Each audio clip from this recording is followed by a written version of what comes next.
സ്വയം കൃതാനർത്ഥം ലോകരാഷ്ട്രങ്ങൾക്ക് മുന്നിൽ ഒറ്റപ്പെട്ടിരിക്കുകയാണ് പാകിസ്ഥാൻ. അപ്പോൾ അതിനു പുറകെ ഭയങ്കര നാണക്കേട്, തികച്ചും ഒരു കോമാളിയെ പോലെയായി പാക് പ്രതിരോധ മന്ത്രി ഖ്വാജ ആസിഫ്.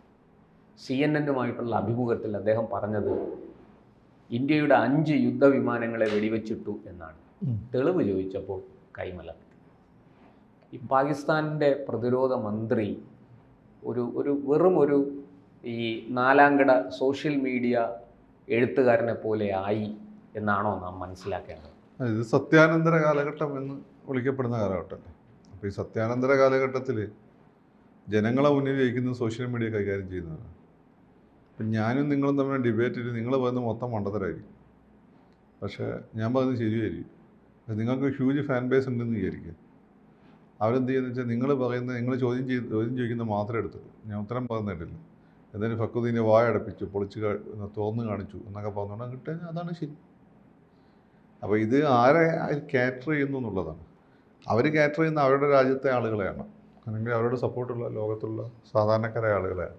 അവരെ സംബന്ധിച്ച് അവരിത് കോസ്റ്റിക്ക് ചെയ്യാൻ പോകുന്നത്. സോഷ്യൽ മീഡിയ എന്ന് വെച്ചാൽ മീഡിയ എന്നാണ് ആളുകൾ വിചാരിക്കുന്നത്. ഒരു എഡിറ്റർ ഉണ്ട് ഇല്ല എന്നുള്ള കാര്യം ആർക്കും അറിയില്ല. എഡിറ്ററൊക്കെ ഉള്ള സാധാരണ മീഡിയ പോലെ. അപ്പോൾ സോഷ്യൽ മീഡിയ ഇപ്പോൾ അതുകൊണ്ടല്ലേ സോഷ്യൽ മീഡിയ ലിഞ്ചിങ് ഒരു ആൾ ആത്മഹത്യ ചെയ്യുന്നു, ഡിപ്രസ്ഡ് ആവുന്നു. ഈ പറയുന്ന പോലെ അസൽ ലിഞ്ചിങ് പോലെ ആളുകൾക്ക് ഫീൽ ചെയ്യുന്നു. ഇതുകൊണ്ടാണ് സോഷ്യൽ മീഡിയ വന്ന് നാളെ പോകും. ഇതിനെപ്പറ്റി ആരെങ്കിലും ആലോചിക്കുന്നത്. പല ആളുകളും വളരെ സീരിയസ് ആയിട്ട് സോഷ്യൽ മീഡിയ എടുക്കുന്നതാണ്. അപ്പോൾ സോഷ്യൽ മീഡിയ വിടുന്നത് സത്യമാണ് എന്ന് വിശ്വസിക്കുന്ന വലിയ ആളുകൾ, വിഭാഗം ആളുകളുണ്ട്. അപ്പോൾ അവരുടെ ആളുകളെ കോൺഫിഡൻ്റ് ആക്കി നിലനിർത്താൻ വേണ്ടി അവരെടുക്കുന്ന തന്ത്രമാണ്. അത് സോഷ്യൽ മീഡിയ വന്നോളൂ. പണ്ടാണെങ്കിൽ ഈ സാമ്പ്രദായിക മാധ്യമങ്ങളെ എഡിറ്റ് ചെയ്താൽ മതിയായിരുന്നു. ഇപ്പോൾ സോഷ്യൽ മീഡിയയ്ക്ക് ഒരു ഫീഡങ്ങ് കൊടുത്താൽ മതി. സോഷ്യൽ മീഡിയ ആരും കൺട്രോൾ ചെയ്യാൻ പറ്റില്ല എന്നൊക്കെ വെറുതെ പറയുന്നത്. സോഷ്യൽ മീഡിയ എവിടെയും ട്രിഗർ ചെയ്യാൻ ചെറിയ ഒരു കൂട്ടം ആളുകൾ മതി. അവരിടുന്ന സാധനങ്ങൾ അതിനുവേണ്ടി കാത്തിക്കുന്ന ആളുകളുണ്ട്. അത് പെട്ടെന്ന് കത്തും. വേടൻ്റെ വിഷയം അങ്ങനെയല്ലേ. വേടൻ ആദ്യം വന്നാൽ വേടൻ കഞ്ചാവ് അടിച്ച് ഭയങ്കര മോശമെന്ന് വന്നു. പിന്നെ മീഡിയ 1 ചാനൽ എല്ലാം കൂടി വേടൻ ഭയങ്കര ഇതിനെതിരെ ജാതീയതക്കെതിരെ പോരാടുന്നതിന് കർത്തവനെ മാറ്റാന്നൊക്കെ പറഞ്ഞാൽ വേടൻ ഇപ്പോൾ ഭയങ്കര സംഭവമായി. വളരെ പ്രധാനപ്പെട്ട രാഷ്ട്രീയ പാർട്ടികൾ വേടനെ വിളിച്ച് ആദരിക്കുന്ന അവസ്ഥ എത്തി. ഇപ്പോൾ നമ്മളൊക്കെ പോയി കഴിഞ്ഞാൽ മോഹൻ്റെ തരാൻ പോലും ഒരു പക്ഷേ മടിച്ചേക്കാവുന്ന, ഞാൻ പോയില്ല അങ്ങോട്ടൊന്നും, മടിച്ചേക്കാവുന്ന ആളുകളെ വേടനെ കാണാൻ താല്പര്യം പ്രകടിപ്പിച്ചെന്നാണ് ഞാൻ കേട്ടിട്ടുള്ളത്. അപ്പം നമുക്കറിയില്ല, നമ്മളൊരു പോകാറില്ല അദ്ദേഹം എങ്കിൽ പോലും ഞാൻ സ്വയം ആലോചിക്കാറുണ്ട് ഇവിടെ പോയി നമുക്കവിടെ അദ്ദേഹത്തെ കാണാൻ എന്ത് യോഗ്യതയാണുള്ളത്. നമ്മളത് സാധാരണക്കാർ, ഇവരൊക്കെ വലിയ പൊസിഷനിൽ ഇരിക്കുന്നതാണ്, അതുകൊണ്ട് നമ്മൾ പോകാറില്ല. പിന്നെ ആ ഒരു പൊസിഷനൊക്കെ വാങ്ങി പ്രശാന്തിനെ പോലെ എങ്ങനെയൊക്കെ വന്നിരുന്നാൽ നമ്മൾ പോയി കാണുന്നുണ്ട്. പ്രശാന്ത് ഇപ്പോൾ പൊസിഷൻ വാങ്ങി നാളെ രാജീവ് ചന്ദ്രശേഖരനെ ഞാൻ കാണാൻ വരുന്നില്ല എൻ്റെ രീതി അനുസരിച്ചിട്ട്. എപ്പോഴെങ്കിലും എന്തെങ്കിലും വലിയ കാര്യമൊക്കെ നിങ്ങളുടെ ജീവിതത്തിൽ നടന്നൊരു മെസ്സേജ് അയച്ചിട്ടേക്കും, അത്രയേ ഉള്ളൂ. അതാണ് എൻ്റെ ഒരു രീതി. ഞാൻ പറഞ്ഞത് പക്ഷെ അങ്ങനെയല്ല. സോഷ്യൽ മീഡിയ തള്ളി പറഞ്ഞ ആദ്യം മെയിൻ സ്ട്രീം മീഡിയ തുറന്നു കാണിക്കുക വേണം. ഇപ്പോൾ സോഷ്യൽ മീഡിയ വഴി ഇപ്പം വലിയ വിപ്ലവ നായകനായി മാറിയിരിക്കുന്നത് കേരളത്തിൽ. വളരെ നല്ല കാര്യം. പണ്ട് ഞാൻ ആലോചിക്കുകയാണ്. അല്ല, പാകിസ്ഥാനും അതുപോലെ സോഷ്യൽ മീഡിയയെ ആശ്രയിച്ചുകൊണ്ട് ചില കാര്യങ്ങളൊക്കെ പറഞ്ഞ് നാണം കെട്ടിരിക്കുകയാണ്. നാണം എവിടെ ആണെങ്കിലും നമ്മളെ മുന്നേലേ നാണം കെട്ടത്, അല്ലെങ്കിൽ ലോക കമ്മ്യൂണിറ്റി മുന്നിൽ വേണമെങ്കിൽ നാണം കെട്ടുന്നത്. അവരുടെ ആളുകളുടെ നാണം കെട്ടുന്നത് നമുക്കെന്താ ഉറപ്പ്? അവരാരാണ് കാറ്റർ ചെയ്യുന്നത്? അവരെ ആളുകളെയാണ്. അപ്പോൾ ഇന്ത്യയുടെ വിമാനങ്ങൾ വീടിച്ചിട്ട് നമ്മൾക്ക് കൊള്ളാം, ഗംഭീരം. അതൊരു വ്യാജ പ്രചാരണമായിട്ട് ഇങ്ങനെ പോയിക്കൊണ്ടിരിക്കും. ആളുകൾ വിശ്വസിക്കും. അങ്ങനെ എന്തൊക്കെ ആളുകൾ നമ്മുടെ നാട്ടിൽ എന്തൊക്കെ വിശ്വസിച്ചിട്ടുണ്ട്. അല്ല, 1965-ലും 71-ലും 99-ലും യുദ്ധത്തിൽ പാകിസ്ഥാനാണ് ജയിച്ചത് എന്ന പ്രചാരണം പാകിസ്ഥാനിൽ പൂർണ്ണമായിട്ടും വിശ്വസിക്കുന്ന ഒരുപാട് ആളുകളുണ്ട്. 65-ലെ യുദ്ധത്തിൽ പാകിസ്ഥാനാണ് ജയിച്ചതെന്നാണ് പാകിസ്ഥാൻ ഒഫീഷ്യൽ ഇപ്പോഴും കരുതുന്നത്. അവർ വിജയാഘോഷം നടത്തുന്നുണ്ട്. ആദ്യത്തെ ലാപ്പിൽ അവർക്ക് മുൻകൈ ഉണ്ടായിരുന്നു. അവസാനം എയർഫോഴ്സ് വന്നതോടുകൂടി അവർ തോറ്റു തുന്നം പാടി. പിന്നെ റഷ്യയും കൂടി നമ്മളെ സഹായിച്ചല്ലോ. അതോടുകൂടി ഇന്ദിരാഗാന്ധി ഹാർഡ് കോർ ലെഫ്റ്റിസ്റ്റായി മാറിയത്, പോസ്റ്റ് സോവിയറ്റായി മാറിയത്. പക്ഷെ അവരിപ്പോൾ അവരുടെ വിജയം തന്നെ ആഘോഷിച്ചുകൊണ്ടിരിക്കുക. നമ്മൾ ശരിക്കും ലാഹോർ വരെ പിടിച്ചെടുത്തിട്ട് വിട്ടുകൊടുത്താണ് യുദ്ധത്തിൽ. ലാഹോറിന് തൊട്ടടുത്തെത്തിയിട്ട് വിട്ടുകൊടുത്താണ്. സൈന്യം മടങ്ങി വരികയായിരുന്നു. വേണമെങ്കിൽ ലാഹോർ പിടിച്ചെടുക്കാമായിരുന്നു, വേണ്ടാന്ന് വെച്ചാണ്. അങ്ങനെയൊക്കെയാണ് ഇന്ത്യക്ക് ഇന്റർനാഷണൽ രംഗത്ത് ഒരു മാന്യത വന്നത്. അമേരിക്കക്കാരുടെ ഇടയിൽ പോലും ഇന്ത്യ ആവശ്യമില്ലാത്ത പ്രശ്നങ്ങൾക്ക് പോകില്ലെന്ന് ഫീൽ വന്നത് അങ്ങനെയാണ്. അപ്പം അതുപോലെ ഇന്ത്യ ചൈന യുദ്ധത്തിൽ ഇന്ത്യയാണ് ജയിച്ചതെന്ന് വിശ്വസിക്കുന്ന കോൺഗ്രസ്സുകാരെ എനിക്കറിയാം. അങ്ങനെയാണത്. അത് വളരെ അപൂർവ ആളുകളെ. ഇപ്പം നമ്മളൊക്കെ ചൈനേൻ്റെ ഒക്കെ വളർച്ചയൊക്കെ ചൈന എത്രയുണ്ട് എന്നൊക്കെ നമുക്കിപ്പോൾ അറിയാവുന്നതുകൊണ്ട് നമുക്കത് വിശ്വസിക്കാൻ ബുദ്ധിമുട്ടാണ്. ഇന്ത്യയാണ് ജയിച്ചതെന്ന് വിശ്വസിച്ച ആളുകളുണ്ട് ഇവിടെ. സത്യത്തിൽ ചൈന യുദ്ധത്തിൽ എന്താണെന്ന് നമ്മൾ കേട്ടിട്ടുണ്ടല്ലോ. ചൈന സ്വയം പിന്മാറി പോവുകയായിരുന്നു.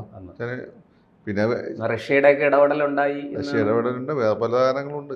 നമ്മൾ ലോജിക്കലി മറ്റുള്ളവരെ നമുക്കത് എല്ലാവരും കമ്മ്യൂണിക്കേറ്റ് ചെയ്യാൻ ബുദ്ധിമുട്ടായതുകൊണ്ട് ഞാനത് അല്ല, ഇങ്ങനെ ഞാൻ ചോദിക്കുന്നു, പാകിസ്ഥാൻ ഇങ്ങനെ ജനങ്ങളെ പറ്റിച്ച് എത്ര നാൾ അവിടുത്തെ ഭരണകൂടവും സൈന്യവും മുന്നോട്ട് പോകും? പറ്റിക്കപ്പെടാൻ ഒരു ജനവിഭാഗം നിന്ന് കൊടുത്താൽ പിന്നെ എന്ത് ചെയ്യാൻ പറ്റും? അവരിങ്ങനെ നിന്ന് കൊടുക്കും.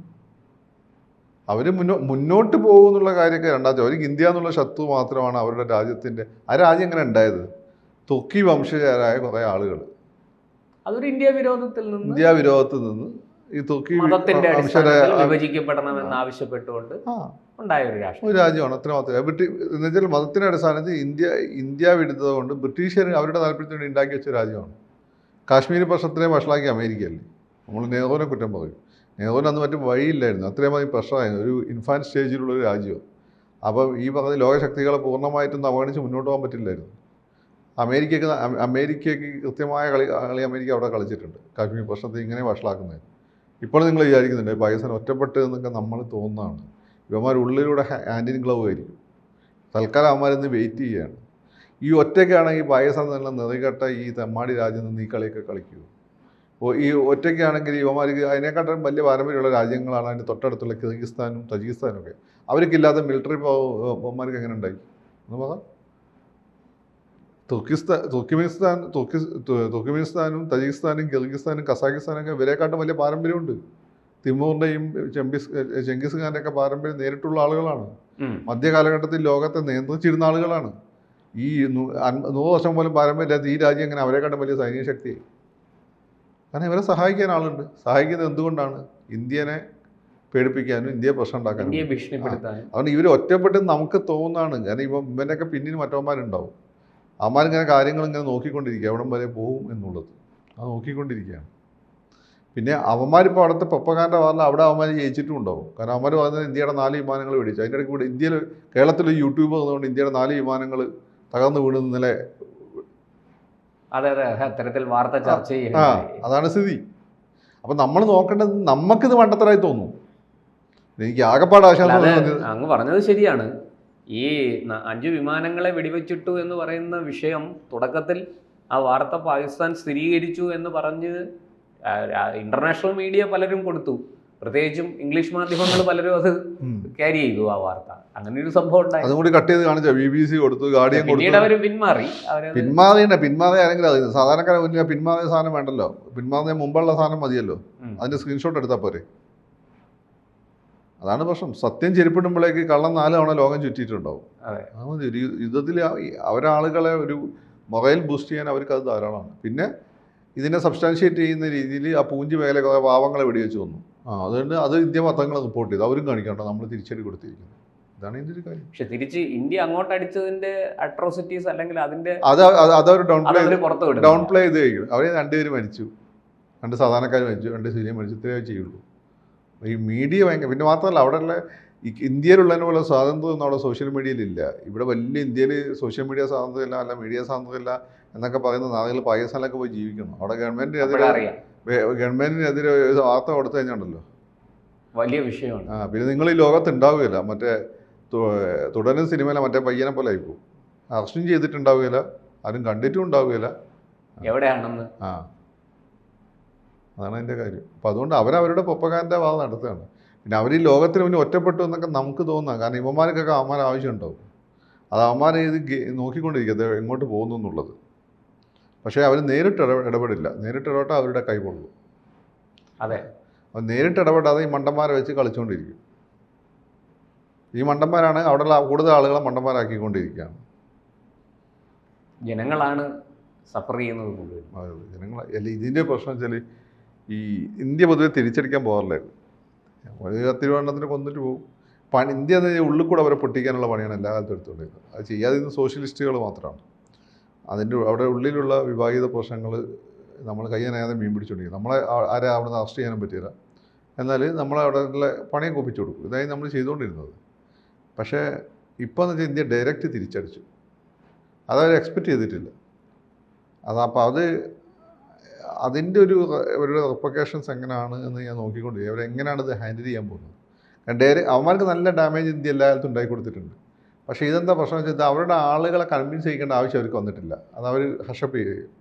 ഇതല്ല ഇത് ആളുകളെ കുറച്ച് കൺവിൻസ് ചെയ്യിക്കേണ്ട ആവശ്യം വരും. അതുകൊണ്ടാണ് ഇവന്മാർ ഈ സോഷ്യൽ മീഡിയയിൽ ഈ പറയുന്ന ഗുണ്ടടിക്കുന്നത് മൊത്തം. കൂടുതൽ വാർത്തകളും വിശേഷങ്ങളും നിങ്ങളിലേക്ക് എത്താൻ ABC മലയാളം സബ്സ്ക്രൈബ് ചെയ്യുക, ബെൽ ബട്ടണും അമർത്തുക.